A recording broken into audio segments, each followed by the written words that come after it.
Hashamaar kafuunii kamolta hordoftaa fi daawwattoota qaroo miidiyaa irraa oduu galgala kanaaf qindeeffadhe isinitti hima. Oduu waliin kan isin faana turu Misra Bayaanii. Jalqaba irratti hangafoota oduutiin eegala.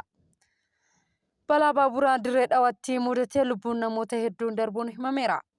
Fannoon barri jijjiiramaa irraa kaastee lammiilee Beenishaangul Gumuz irratti haleellaa suukaneessaa raawwachuunis himameeti jira. Jaappaan muummicha ministeera dubartii jalqabaa muuduun himameeti jira. Egaa hordoftaa fi daawwattoota keenya kunneen hangafoota oduutii amma bal'ina oduu keenya isinitti hima. Balaan baaburaa dirree dhawaatti mudatee lubbuun namoota 14 yoo darbu namoonni 29 ammoo miidhaa cimaa fi salphaan irra gahuun himameera.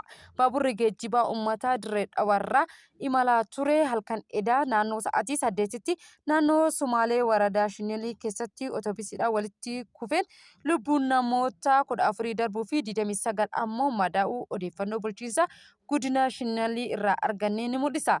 Namoonni akka malee miidhaman hospitaala Shiniliitti yaala argachaa jiruu fi sababa balaa kanaa immoo qorataa jiraachuunis himameeti jira.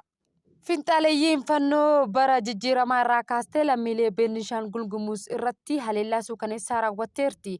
Uummata nagaa shanqilaa jettee akka bineensa bosonatti jechuun duguggaa sanyii irratti raawwatteerti. Itti aansuun immoo uummata Oromoo Walloo akka hin taanetti qe'ee fi jireenya isaanii gubdee lubbuu qulqulloota galaafataa jiraachuunis ni yaadatama. Akkasumas immoo haadholii Tigraay gudeeddee kan ajjeestee duguggaa sanyii saba Tigraay irratti raawwachuun kaaba Itoophiyaa seenaa dukkanaa barreessa. Jiraachuunis ni beekama.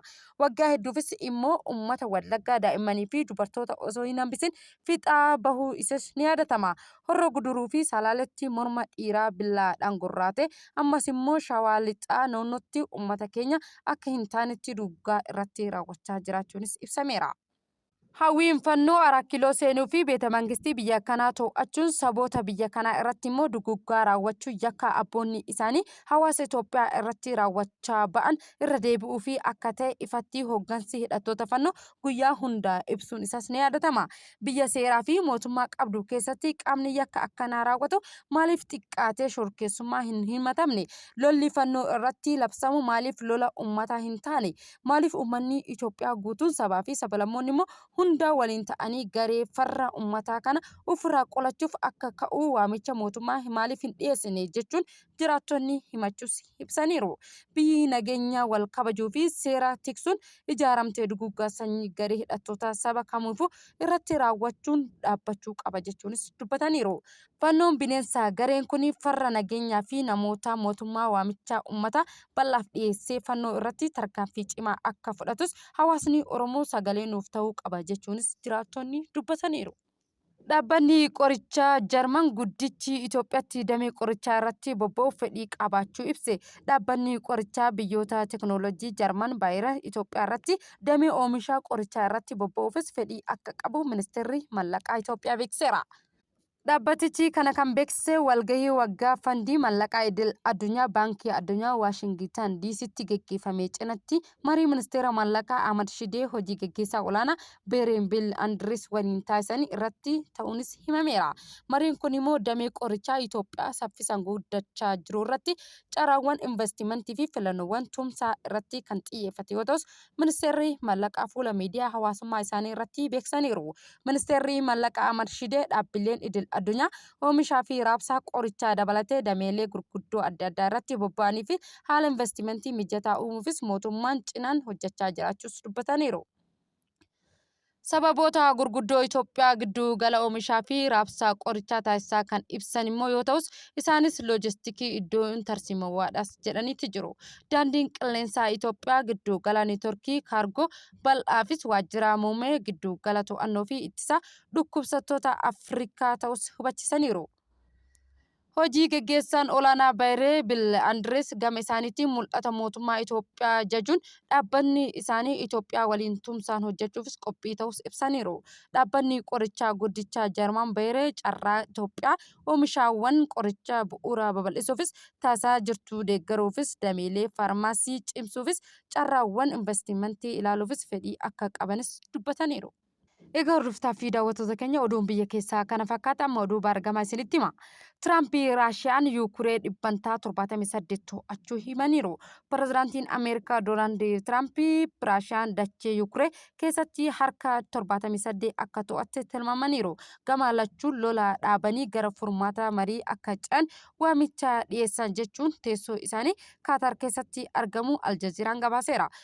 Pireezidaantiin Ameerikaa jalqaba baatii kanaa gaazexeessotaaf ibsa akka kennanitti gama lachuunuu wal dhabdeen dhaabanii gara fuulduratti mariidhaan furmaata ta'utu qaba jechuudhaanis dubbataniiru. Wanti ani jedhu amma lola dhaabuu qabna, gara manatti deebi'uu qabna, nama ajjeesuu dhiisuu qabna. Kanaan immoo furmaata dhuma irratti bal'inaan mari'achuu rakkisaa ta'as jedhaniiru. Naannoo Dambaas lola irratti caalaa itti raawwatame maaltu ta'a jedhamee gaafatameera. Tiraamp lolli akkuma jirutti haa dhaabbatu naannoon dhibbantaa 78 Raashiyaa to'atame jedhaniira yaaddoo keessa galaniiru. Bakka jirtutti dhiisaa booda irratti mari'achuu dandeenya jedhanis ibsaniiru. Yuukireen kanaan dura naannoo ishee hunda akka deebiftu cimsitee turte. Tiraamp mataan isaanii baatii darbee akka jedhanitti Yuukireen humnaan mo'amteerti. Naannoo Raashiyaa qabatte hunda kanneen akka Piransaalee, Kiraamii fi naannawaa bahaa Yuukireen ta'us himaniiru. Tiraamp torban muraasa dhufan keessatti immoo pireezidaantii Raashiyaa Vilaadiimiir Puutiin waliinis Hangaaritti wal arguufis beellama qabaniiru. Garuu guyyaan walgahichaa sirni itti geggeeffamu hin ibsamne. Jaappaan muummicha ministeeraa dubartii jalqabaa muuduun himameera. Seenaa tokkicha muummicha ministeeraa dubartoota biyyattii jalqabaa ta'uun seenaa galmeessiteerti. Manneen paarlaamaa lamaan keessatti immoo sagalee caalmaa argachuunis ibsameera. Ministeerri paartii Liibir Dimokiraatii paartii Jaappaan kan taate takkichoo mana maree gaditti sagalee 237 mana maree olaanootti immoo sagalee 125 argachuun aangoo qabataniiru. Muummichi ministeeraa haaraan kun immoo siyaasa Jaappaan keessatti immoo nama beekamaa ta'uun maqaa ijoollee Jaappaan Ayiroon Lood jedhuun argataniiru. Muummichi ministeeraa kun ejjennoo cimaa konferfaayitii fi qabaachuu kan beekamtu yoo ta'us immoo michuu dhiyoo muummicha ministeeraa duraanii ajjeefaman Zoonoshii Abbee ta'uunis himaniiru.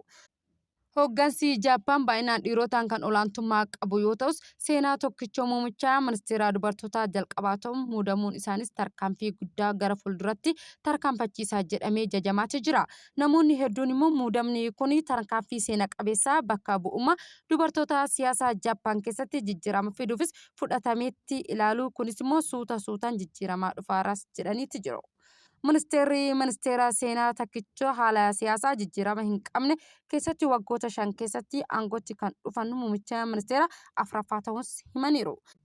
Injifannoo tokkichoo kun kan dhufe yeroo paartiin ishee Liibir Dimokiraatawaa iskandaal siyaasaa keessaa seenee fi jaalatama isaa gadi aanatti argate jechuun himameera.